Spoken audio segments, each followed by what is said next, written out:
Assalamualaikum warahmatullahi wabarakatuh. Perkenalkan, kami dari kelompok 2 akan membahas materi proses perlakuan panas dan dingin pada logam pada tanggal 20 Maret 2023. Kelompok 2 beranggotakan Apiada Melianda, Padli Ferdian Nurdin Putra, Emda Pakil Munandar, dan saya sendiri, Rahmat Putra Pratama.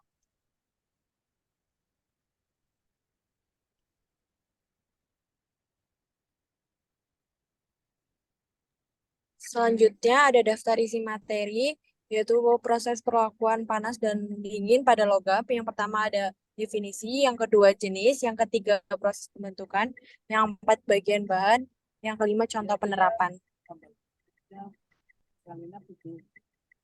Perlakuan panas pada logam. Definisi perlakuan panas pada logam. Perlakuan panas atau heat treatment adalah suatu proses pemanasan atau pendinginan terkontrol pada logam yang digunakan agar menghasilkan perubahan sifat fisik pada logam yang diinginkan sesuai dengan aplikasi dan pengerjaan logam.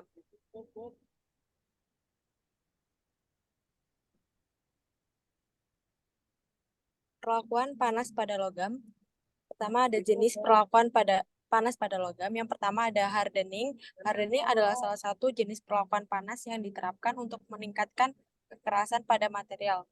Proses hardening terdiri dari memanaskan material hingga mencapai temperatur autenisasi atau temperatur pengerasannya, kemudian menjaga temperatur tersebut dengan waktu tertentu dan selanjutnya dilakukan proses pendinginan secara cepat atau quench hingga mencapai tingkat kekerasan yang diinginkan.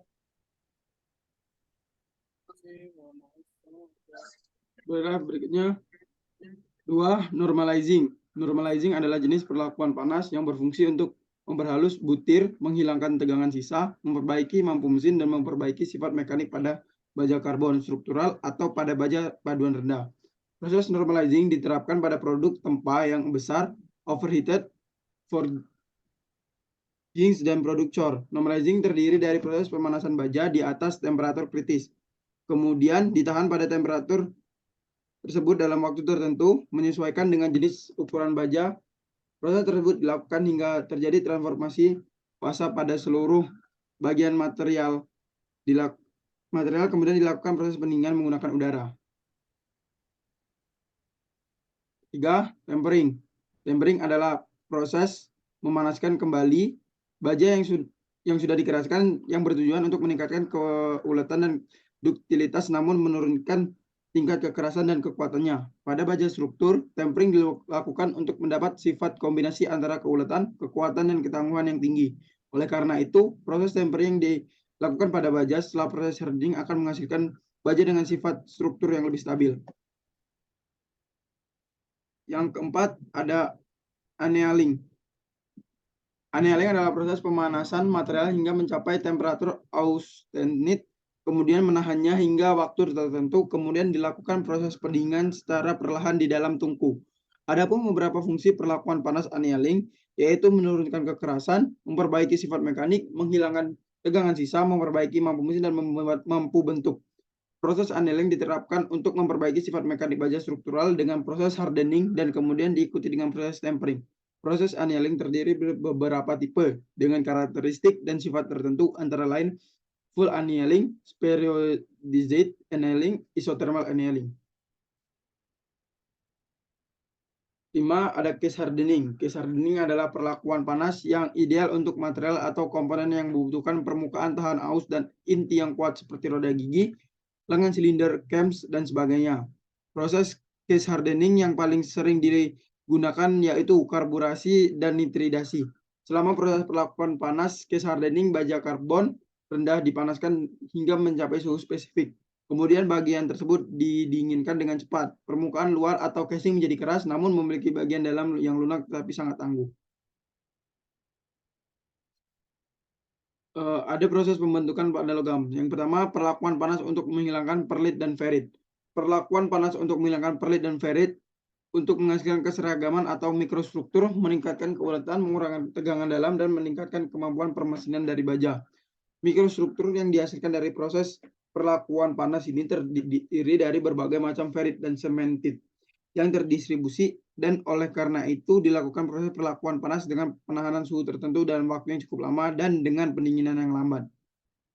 Yang kedua ada pengerasan. Kekerasan tertinggi dari baja dapat dihasilkan bila struktur mikro yang mencapai 100% martensit atau full martensit. Struktur mikro ini bagaimanapun dapat diperoleh jika transformasi austenit dapat ditekan sedemikian rupa dengan pendinginan yang cepat. Oleh karena itu, formasi martensit dan kekerasan yang tinggi dapat bervariasi tergantung dari bentuk penampang dan perbedaan ketebalan dari setiap bagian pada benda per jam. Tingkat kekerasan yang berbeda pada benda baja dipengaruhi oleh diameter baja yang dikencing. Semakin kecil diameter benda kerja kekerasan yang didapatkan semakin tinggi. Hal ini diakibatkan adanya perbedaan kecepatan pendinginan pada diameter yang berbeda. Yang ketiga ada tempering. Setelah mengalami pengerasan, seluruh baja memiliki kecenderungan yang potensial ke arah konfigurasi yang lebih stabil. Karena mobilitas atom atomnya relatif sangat rendah, tetapi temperaturnya dinaikkan, maka mobilitas atom akan meningkat seiring dengan naiknya jalur difusi, dan ini akan mengakibatkan adanya perubahan struktur yang lebih stabil. Proses memanaskan kembali baja yang telah dikeraskan disebut dengan proses temper. Tempering dapat meningkatkan duktilitas dan ketangguhan, tetapi menurunkan kekerasan dan kekuatannya. Tempering merupakan perlakuan panas dari baja yang dikeraskan dapat menurunkan kegetasan atau meningkatkan ketangguhan dari baja. Baiklah, berikutnya akan dilanjutkan oleh Fadli Febrian. Baiklah, selanjutnya yang keempat, perlakuan panas pada logam besi cor.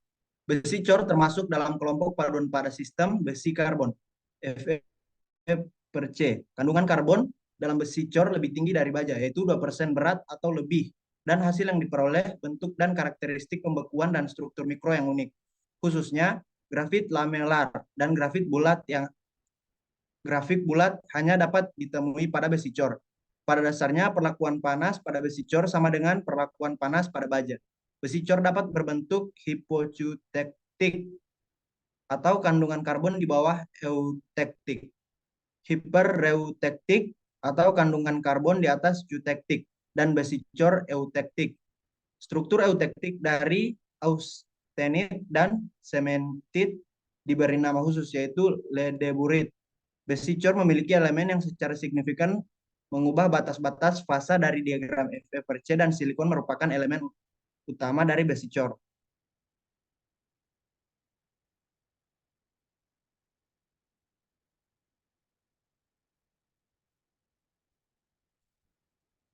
Selanjutnya, keuntungan proses perlakuan panas adalah yang pertama, meningkatkan kekuatan logam. Yang kedua, meningkatkan ketahanan aus suatu logam. Yang ketiga, meningkatkan ketahanan korosi suatu logam. Dan yang terakhir, meningkatkan konduktivitas termal.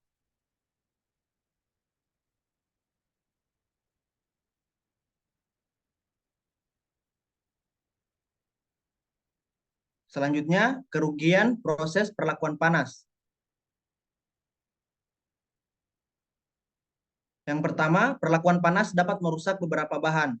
Yang kedua, perlakuan panas dapat mengubah sifat material, menjadikannya lebih keras atau lebih lunak. Yang ketiga, perlakuan panas dapat membuat material lebih rapuh dan kurang ulet. Selanjutnya, perlakuan panas dapat menyebabkan distorsi pada beberapa material. Dan yang terakhir, perawatan panas bisa mahal.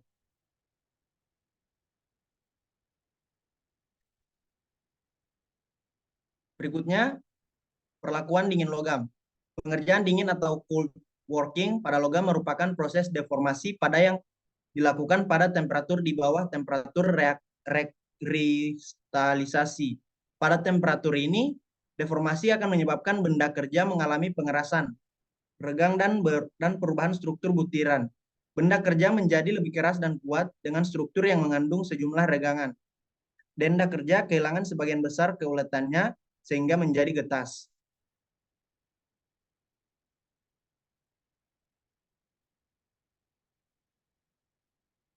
Selanjutnya, sharing. Sharing merupakan proses yang melibatkan plat untuk dipotong, dipon dengan tekanan atau menekan dengan menggunakan bilah pisau sehingga berbentuk ukuran dan bentuk yang diinginkan. Proses sharing tersebut dapat dilakukan dengan beberapa cara, antara lain yang pertama, shading. Press ini merupakan proses menuliskan atau menolong subsiat blind hingga putus. Blanking primus inserinet leti disabu nam nemenu pun derman mahakiracin cetakan. Yang ketiga, drumming doses yang melibatkan penimbun tukem plat unhil meniti nisik hakuk are vergentu dengan tekanan. Dan yang terakhir, santing proses pemotongan ula dari belaruk lembulan mental de blukstrak.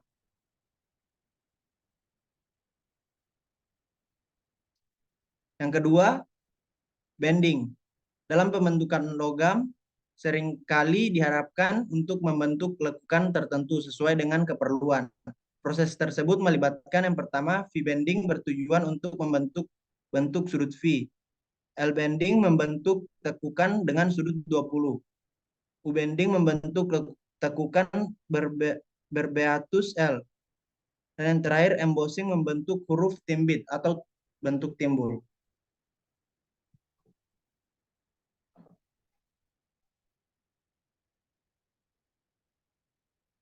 Yang ketiga, drawing. Drawing dapat diartikan sebagai pengerjaan logam dengan penarikan untuk membentuk benda tertentu. Contoh drawing yang banyak dilakukan adalah proses pembuatan tabung gas LPG dan tabung yang bertekanan tinggi lainnya. Sebuah tabung dapat dibentuk dari sebuah plat yang kemudian ditarik melalui sebuah cetakan, sehingga terbentuk silinder yang siap dijadikan tabung. Proses ini merupakan kombinasi proses bending atau drawing secara berkesinambungan. Teknik pembentukan logam dengan sistem proses pengerjaan dingin seringkali harus dilakukan secara bersama-sama untuk memperoleh bentuk yang lebih bervariatif.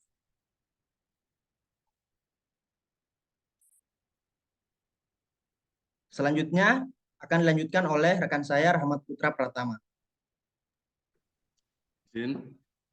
Proses pembentukan logam pengerjaan dingin. 4. Compressing atau cold forging merupakan proses pembuatan kawat merupakan salah satu cara menggunakan cara ini. Selain dilakukan dengan suhu panas, ekstrusi juga dapat dilakukan pada kondisi logam dalam keadaan dingin. Contoh proses compressing adalah proses pembuatan pipa dan coil. Teknik pembentukan logam dengan sistem proses pengerjaan dingin compressing melibatkan penggunaan mesin dengan tonase yang sangat besar untuk menghasilkan produk yang diinginkan.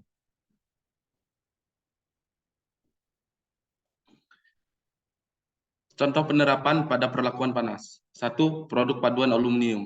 Pengerjaan dingin dapat menggantikan perlakuan panas pada paduan aluminium yang memerlukan penguatan reaksi pengendapan. Perlakuan panas tidak dapat langsung diterapkan. Pengerjaan dingin diberikan terlebih dahulu, lalu diberikan perlakuan panas dengan metode penganilan. Memberikan perlakuan dingin akan meningkatkan reaksi pengendapan pada paduan aluminium. Tipe paduan aluminium yang memerlukan penguatan reaksi pengendapan adalah paduan aluminium 1XXX. Komposisi paduan aluminium ini terdiri dari 99% aluminium, 1% campuran besi dan silikon. Jenis paduan aluminium yang juga memerlukan pengerjaan dingin adalah paduan aluminium mangan, aluminium magnesium, dan aluminium silikon.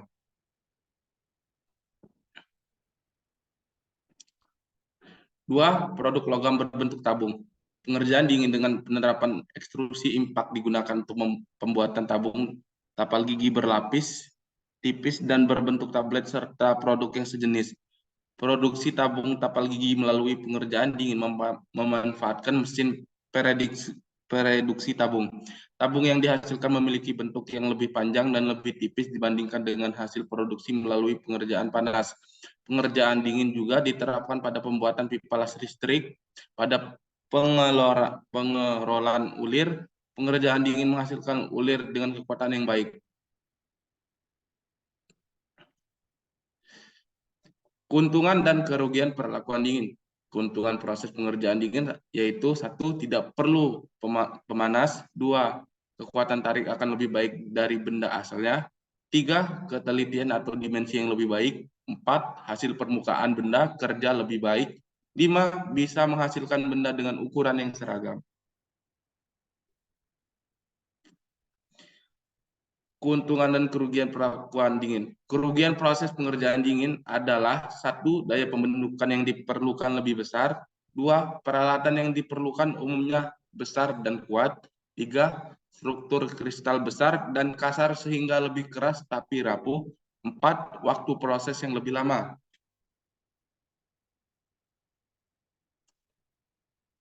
Kesimpulan, semua usaha-usaha manusia untuk memperbaiki sifat-sifat dari logam tersebut tidak lepas dari perlakuan panas, yaitu dengan merubah sifat mekanis dan sifat fisiknya. Adapun sifat mekanis dari logam antara lain kekerasan, kekuatan, keuletan, kelelahan, dan lain-lain. Sedangkan dari sifat fisiknya yaitu dimensi, konduktivitas listrik, struktur mikro, densitas, dan lain-lain.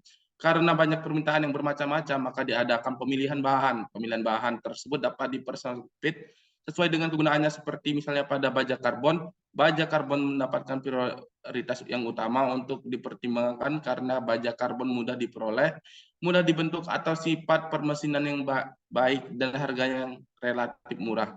Karena baja karbon mendapat prioritas utama, maka dituntut untuk memodifikasi atau memperbaiki sifatnya, seperti kekerasan, kekerasan pada permukaan, tahan aus akan gesekan. Penutup, sekian materi dari kami.